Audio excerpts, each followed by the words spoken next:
ಆದರ್ಶ ವಿದ್ಯಾಲಯ ಇದರ ಉದ್ದೇಶ ಗ್ರಾಮೀಣ ಪ್ರದೇಶದ ಪ್ರತಿಭಾವಂತ ವಿದ್ಯಾರ್ಥಿಗಳನ್ನ ಗುರುತಿಸಿ ಉತ್ತಮ ಗುಣಮಟ್ಟದ ಶಿಕ್ಷಣ ನೀಡುವುದು. ಮೈಸೂರು ಜಿಲ್ಲೆ ಎಚ್.ಡಿ. ಕೋಟೆಯಲ್ಲಿರುವ ಈ ಆದರ್ಶ ಶಾಲೆಯ ಶಿಕ್ಷಕರು ಈ ಕೆಲಸವನ್ನ ಆತ್ಮಸಾಕ್ಷಿಯಾಗಿ ಮಾಡ್ತಿದ್ದಾರೆ ಅನ್ನೋದ್ರಲ್ಲಿ ಯಾವುದೇ ಡೌಟ್ ಇಲ್ಲ.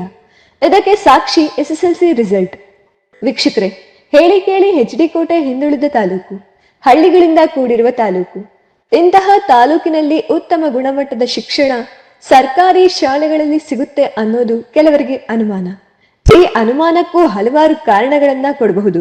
ಸದ್ಯ ಈ ವಿಷಯ ಸೈಡ್ಗಿಟ್ಟು ಇದೀಗ ಈ ಶಾಲೆಯ ಖುಷಿ ವಿಚಾರದ ಕಡೆಗೆ ಬರೋಣ. ಶಿಕ್ಷಕರೇ, SSLC ಪರೀಕ್ಷೆಯಲ್ಲಿ ಜಿಲ್ಲಾವಾರು ಫಲಿತಾಂಶ ನೋಡೋದಾದ್ರೆ ಮೈಸೂರು ಜಿಲ್ಲೆ ತೀವ್ರ ಕುಸಿತ ಕಂಡಿದೆ. ಕಳೆದ ಬಾರಿ 7ನೇ ಸ್ಥಾನದಲ್ಲಿದ್ದ ಮೈಸೂರು ಜಿಲ್ಲೆ ಈ ಬಾರಿ 15ನೇ ಸ್ಥಾನಕ್ಕೆ ಬಂದು ನಿಂತಿದೆ. ಇನ್ನು ಮೈಸೂರು ಜಿಲ್ಲೆಯಲ್ಲಿ ತಾಲೂಕುವಾರು ಫಲಿತಾಂಶ ನೋಡೋದಾದ್ರೆ ಎಚ್.ಡಿ. ಕೋಟೆ ಕೊನೆ ಸ್ಥಾನಕ್ಕೆ ಬಂದು ನಿಂತಿದೆ. ಕಲಿಕೆ ವಿಷಯದಲ್ಲಿ ಇಂತಹ ಹೀನಾಯ ಸ್ಥಿತಿಯಲ್ಲಿರುವ ಎಚ್.ಡಿ. ಕೋಟೆ ತಾಲೂಕಿನಲ್ಲಿ ಆದರ್ಶ ವಿದ್ಯಾಲಯ ಇತರ ಶಾಲೆಗಳಿಗೆ ಆದರ್ಶವಾಗಿದೆ. ಲಕ್ಷ ಲಕ್ಷ ಫೀಸ್ ಕಟ್ಟಿಸಿಕೊಳ್ಳುವ ಪ್ರೈವೇಟ್ ಶಾಲೆಗಳಿಗೆ ಸೆಡ್ಡು ಹೊಡೆದಿದೆ. ಈ ಶಾಲೆಯ ನಮನ 625ಕ್ಕೆ 618 ಮಾರ್ಕ್ಸ್ ಪಡೆದು ತಾಲೂಕಿಗೆ ಟಾಪರ್ ಆಗಿದ್ದಾಳೆ. ಇನ್ನು ಇದೇ ಶಾಲೆಯ BV ಅಭಿಜ್ಞಾ 616 ಮಾರ್ಕ್ಸ್ ಪಡೆದಿದ್ದಾರೆ. ಮಂದರ್ ಪ್ರಸಾದ್ 615 ಅಂಕ ಪಡೆದಿದ್ದಾರೆ. ಈ ಮೂಲಕ ಈ ಮೂವರು ವಿದ್ಯಾರ್ಥಿಗಳು ಪಟ್ಟಣದಲ್ಲಿರುವ ಆದರ್ಶ ವಿದ್ಯಾಲಯಕ್ಕೆ ಹೆಮ್ಮೆ ತಂದಿದ್ದಾರೆ. ಈ ಬಗ್ಗೆ ಆದರ್ಶ ವಿದ್ಯಾಲಯದ ಮುಖ್ಯ ಶಿಕ್ಷಕರು ಹೇಳೋದು ಹೀಗೆ. ನಮ್ಮ ಶಾಲೆಯಲ್ಲಿ ಈ ವರ್ಷ 77 ವಿದ್ಯಾರ್ಥಿಗಳು SSLC ಪರೀಕ್ಷೆಯನ್ನು ಕಟ್ಟಿದ್ರು. ಅದರೊಳಗೆ 4 ಜನ ಅನುತ್ತೀರ್ಣರಾಗಿ 73 ಜನ ಉತ್ತೀರ್ಣರಾಗಿರ್ತಾರೆ. ಶಾಲೆಯ ಫಲಿತಾಂಶ 94.8 ಆಗಿರ್ತದೆ. ಸೊ ಈ ಪಾಸ್ ಆಗಿರುವಂಥ 74 ವಿದ್ಯಾರ್ಥಿಗಳಲ್ಲಿ 33 ವಿದ್ಯಾರ್ಥಿಗಳು ಉನ್ನತ ದರ್ಜೆಯಲ್ಲಿ ಪಾಸ್ ಆಗಿದ್ದಾರೆ. ಹಾಗೆ ಉಳಿದಂತಹ ಎಲ್ಲ 41 ವಿದ್ಯಾರ್ಥಿಗಳು ಪ್ರಥಮ ದರ್ಜೆಯಲ್ಲಿ ಪಾಸ್ ಆಗಿದ್ದಾರೆ. ಇದಕ್ಕೆ ನಾನು ತುಂಬ ಹರ್ಷ ವ್ಯಕ್ತಪಡಿಸ್ತೇನೆ. ಕಾರಣ ಯಾಕೆ ಅಂದರೆ ನಮ್ಮ ಅತಿಥಿ ಶಿಕ್ಷಕರು, ಮುಖ್ಯವಾಗಿ ಅವರನ್ನು ನಾವು ಈ ಸಂದರ್ಭದಲ್ಲಿ ನೆನೆಸ್ಕೋಬೇಕು. ನಮ್ಮ ಶಾಲೆಯಲ್ಲಿ ಈ ಒಂದು ನಮನ ವಿದ್ಯಾರ್ಥಿ 625ಕ್ಕೆ 618 ಅಂಕಗಳನ್ನು ಗಳಿಸಿ ತಾಲೂಕಿಗೆ ಪ್ರಥಮ ಸ್ಥಾನ ಗಳಿಸಿದ್ದಾಳೆ ಅಂತ ತುಂಬ ಹರ್ಷದಿಂದ ವ್ಯಕ್ತಪಡಿಸ್ತಾ ಇದ್ದೀನಿ. ಕಾರಣ ಇಷ್ಟೇ, ಬಟ್ ಚೆನ್ನಾಗಿ ಓದ್ತಿದ್ದಾರೆ ಎಲ್ಲ ಹುಡುಗರು. 2 ವಿದ್ಯಾರ್ಥಿಗಳು, ಮತ್ತೊಬ್ಬ ವಿದ್ಯಾರ್ಥಿ ಅಭಿಜ್ಞಾ MBV, ಇವಳು 625ಕ್ಕೆ 616 ಅಂಕಗಳು. ಹಾಗೆ ಮಂದಾರ್ ಪ್ರಸಾದ್ 625ಕ್ಕೆ 615 ಅಂಕಗಳನ್ನು ಗಳಿಸಿ ನಮ್ಮ ಶಾಲೆಗೆ ಕೀರ್ತಿಯನ್ನು ತಂದಿದ್ದಾರೆ.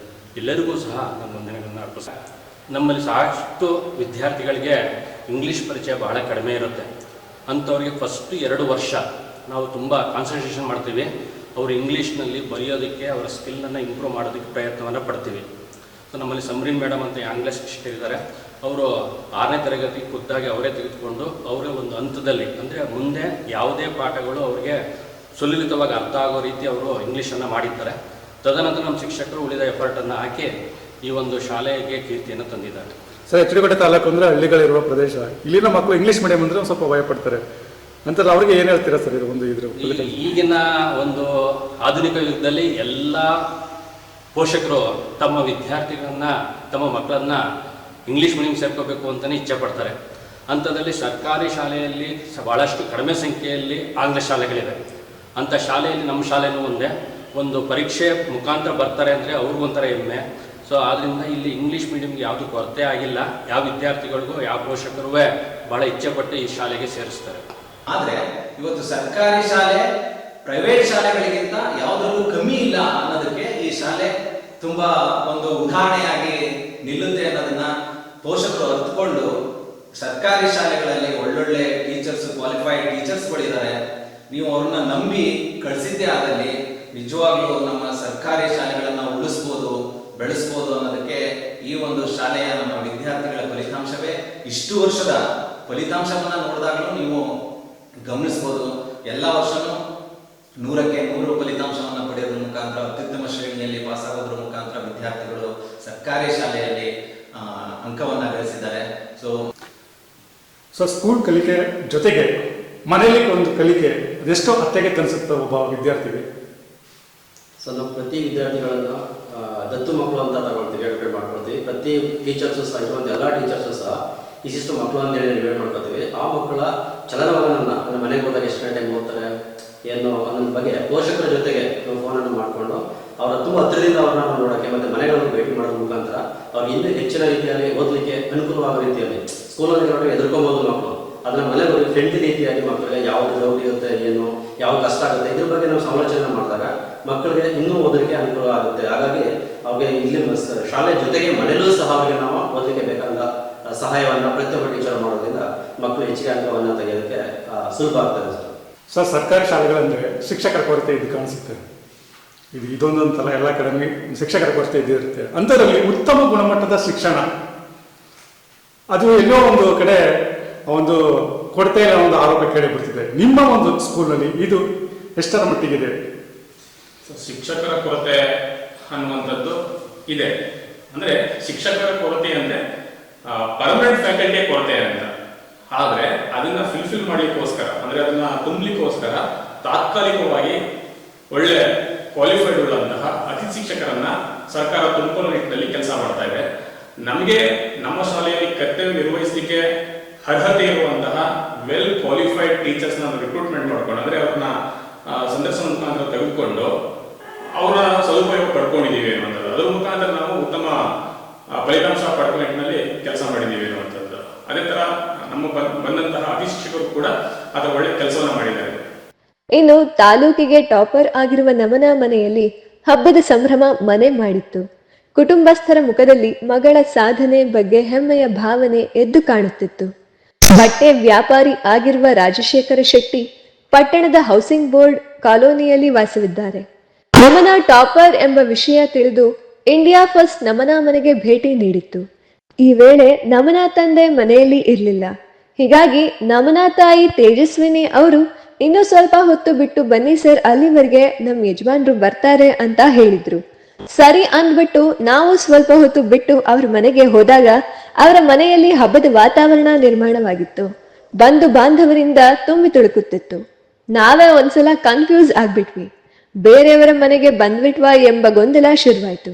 ಇಲ್ಲ, ಇದೇ ಮನೆಗೆ ಬಂದಿರೋದು ಅಂತ ಖಾತ್ರಿ ಮಾಡಿಕೊಂಡು ಅವರ ಜೊತೆ ಮಾತಿಗಿಳಿದಾಗ ಸಂತೋಷದ ಜೊತೆಗೆ ಹಿಂದಿನ ನೋವಿನ ಕಥೆ ಕೂಡ ಅನಾವರಣಗೊಂಡಿತ್ತು. ಬಟ್ಟೆ ವ್ಯಾಪಾರಿ ಆಗಿರುವ ರಾಜಶೇಖರ ಶೆಟ್ಟಿ ಅವರಿಗೆ 3 ಹೆಣ್ಣು ಮಕ್ಕಳು. ಹೀಗಾಗಿ ನೆರೆಹೊರೆಯವರು, ಸಂಬಂಧಿಕರು ಇವರಿಗೆ ಚುಚ್ಚು ಮಾತುಗಳನ್ನ ಆಡಿ ಮನಸ್ಸಿಗೆ ನೋವುಂಟು ಮಾಡುತ್ತಿದ್ರು. ಆದ್ರೆ ಇದೇ 3 ಹೆಣ್ಣು ಮಕ್ಕಳಲ್ಲಿ ಒಬ್ಬರಾದ ನಮನ SSLC ಪರೀಕ್ಷೆಯಲ್ಲಿ HD ಕೋಟೆ ತಾಲೂಕಿಗೆ ಟಾಪರ್ ಆಗಿ ಆಡಿಕೊಳ್ಳುವರ ಬಾಯಿ ಮುಚ್ಚಿಸಿದ್ದಾರೆ. ನೆರೆಹೊರೆಯವರು ಹುಬ್ಬೇರುವಂತೆ ಮಾಡಿದ್ದಾರೆ. ಮನೆಯಲ್ಲಿ ಬಡತನವಿದ್ದರೂ ಎದೆಗುಂದದೆ ಓದಿನ ಕಡೆಗೆ ಗಮನ ಹರಿಸಿ ತಂದೆ ತಾಯಿಗೆ ಕೀರ್ತಿ ತಂದಿದ್ದಾರೆ.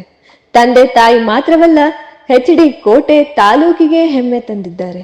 ಮಗಳ ಸಾಧನೆಯ ಬಗ್ಗೆ ಅವರ ಪೋಷಕರು ಹೇಳೋದು ಹೀಗೆ. ನಮ್ಮನವರ ತಂದೆ ರಾಜಶೇಖರ್ ಅಂತ, ನಮ್ಮ ಪತ್ನಿ ತೇಜಸ್ವಿನಿ ಅಂತ, ನಮ್ಮ 2ನೇ ಮಗಳು ಇಂಚರ, ನಮ್ಮ ತಂದೆಯವರು Madhava Shetty, housing board HD Kote taluk ಇಲ್ಲಿ ವಾಸವಾಗಿದ್ದು ನಮ್ಮ ತಾಲೂಕಿಗೆ ಪ್ರಥಮ ಸ್ಥಾನ ಪಡೆದಿದ್ದಾಳೆ. ನಮಗೆ ತುಂಬ ಖುಷಿ ಆಗ್ತಿದೆ. ನಮ್ಮನ್ನ ಆದರ್ಶ ವಿದ್ಯಾಲಯದಲ್ಲಿ ಶಾಲೆಗೆ ತಾಲೂಕಿಗೆ ಪ್ರಥಮ ಸ್ಥಾನ ಪಡೆದು ನಮಗೆ ನಮ್ಮ ಕುಟುಂಬಕ್ಕೆ ಒಂದು ಒಳ್ಳೆಯ ಗೌರವ ತಂದಿದ್ದಾರೆ. ತುಂಬ ಖುಷಿ ಆಗ್ತದೆ. ಸರ್, ನೀವೊಬ್ರು ಬಟ್ಟೆ ವ್ಯಾಪಾರಿ ಅಂತಾರೆ. ನಿಮ್ಮ ಮಗಳು ಅಂದ್ರೆ HD ಕೋಟೆ ತಾಲೂಕು ಅಂದ್ರೆ ಹಿಂದುಳಿದ ತಾಲೂಕು. ಈ ಒಂದು ಹಿಂದುಳಿದ ತಾಲೂಕಲ್ಲಿ ನಿಮ್ಮ ಮಗಳು ಒಂದು HD ಕೋಟೆ ತಾಲೂಕಿನ ಒಂದು ಟಾಪರ್ ಬಂದಿರೋದು ನಿಮ್ಗೆ ಎಷ್ಟು ಹೆಮ್ಮೆ ಅನ್ಸುತ್ತೆ? ತುಂಬಾ ಖುಷಿ ಆಗ್ತದೆ ಸರ್. ಮಗಳು ತುಂಬಾ ಶ್ರದ್ಧೆಯಿಂದ ಅರ್ಲಿ ಮಾರ್ನಿಂಗ್ 4 ಗಂಟೆಗೆ ಎದ್ದು ಓದ್ತಾ ಇದ್ಲು. ತುಂಬಾ ಒಂದು ಶ್ರದ್ಧೆಯಿಂದ ಓದ್ತಾ ಇದ್ಲು. ಟ್ಯೂಷನ್ ಹೋಗೋದು ಮತ್ತೆ ಬೇರೆ ಏನೇ ಇದಿರ್ಲಿಲ್ಲ. ಈ ಶಾಲೆ ಮತ್ತೆ ಪಠ್ಯಕ್ರಮದಲ್ಲಿ ತುಂಬಾ ಒಂದು ಮುಂದಿದ್ಲು. ಶೈಕ್ಷಣಿಕ ವರ್ಷದಲ್ಲಿ ತುಂಬಾ ಶಾಲೆಗೆ ಪ್ರಥಮವಾಗಿ ಓದ್ತಾ ಇದ್ಲು. ಅದೇ ತರ ತಾಲೂಕಿಗೆ ಪ್ರಥಮವಾಗಿ ಸ್ಥಾನ ಪಡೆದಿದ್ದಾಳೆ. ತುಂಬಾ ಹೆಮ್ಮೆ ಅನ್ನಿಸ್ತಾ ಇದೆ ನಮ್ಗೆ. ನಾವೊಂದು ಮಕ್ಕಳು ತುಂಬಾ 3 ಜನ ಹೆಣ್ಮಕ್ಳು, ಅದರಲ್ಲಿ ಇವಳು 3ನೇವಳು. ನನಗೆ ಒಂದು ಶಾಲೆಗೆ ತಾಲೂಕಿಗೆ ಪ್ರಥಮ ಸ್ಥಾನ ಪಡೆದಿದ್ದು ತುಂಬಾ ಖುಷಿ ಆಗ್ತದೆ. ನಿಮ್ಗೆ ಹೆಂಗೆ ಅನ್ಸುತ್ತೆ ಮಗಳು ಬಗ್ಗೆ?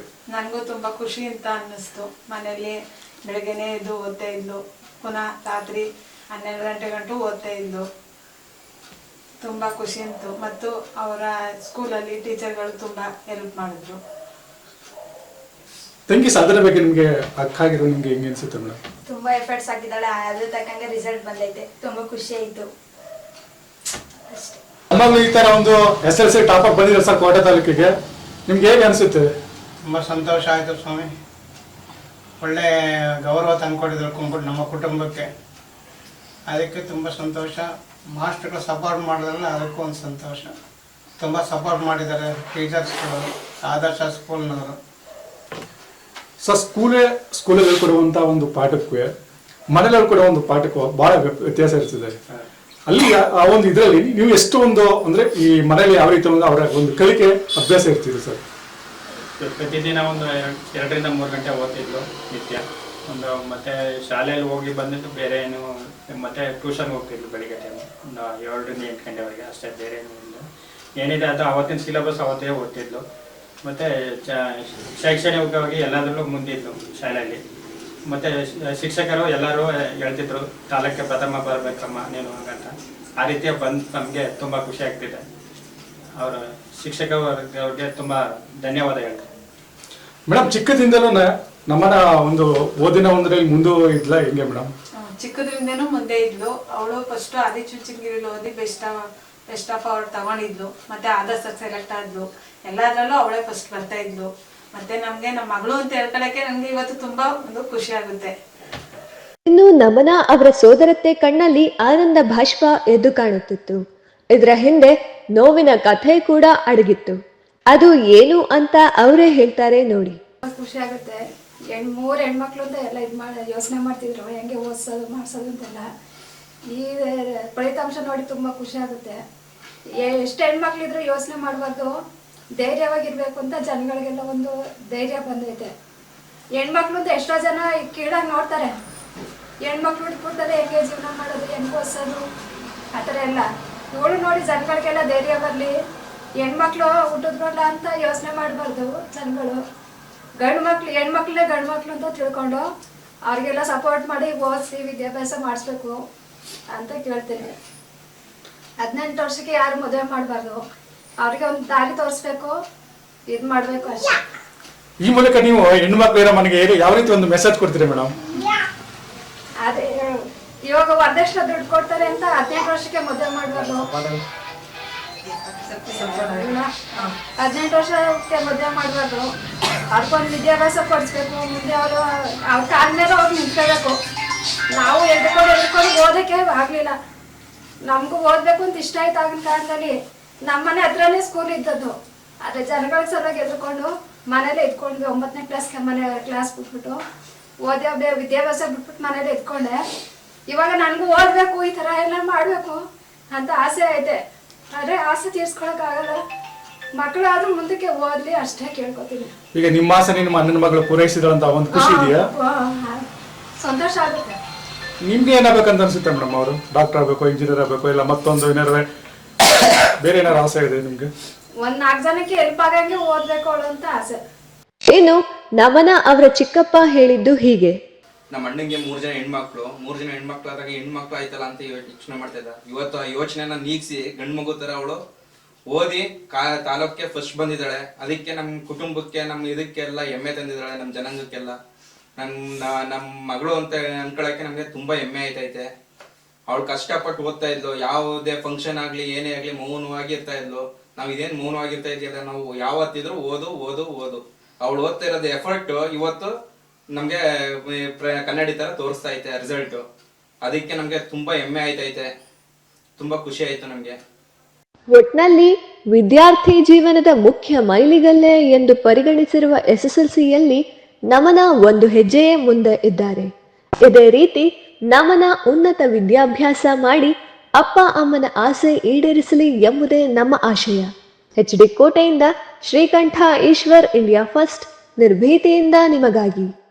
ಇಂತಹ ನೈಜ, ಇಂಟ್ರೆಸ್ಟಿಂಗ್ ಹಾಗೂ ಕ್ಯೂರಿಯಾಸಿಟಿ ಸುದ್ದಿಗಳು ನಿಮಗೆ ಸಿಗಬೇಕು ಅಂದರೆ ಇಂಡಿಯಾ ಫಸ್ಟ್ ಟಿವಿ ಸಬ್ಸ್ಕ್ರೈಬ್ ಮಾಡಿ. ಒಂದು ಲೈಕ್ ಕೊಟ್ಟು ವಿಡಿಯೋ ಶೇರ್ ಮಾಡುವ ಮೂಲಕ ನಮ್ಮನ್ನು ಮತ್ತಷ್ಟು ಪ್ರೋತ್ಸಾಹಿಸಿ. ಇಂಡಿಯಾ ಫಸ್ಟ್, ನಿರ್ಭೀತಿಯಿಂದ ನಿಮಗಾಗಿ.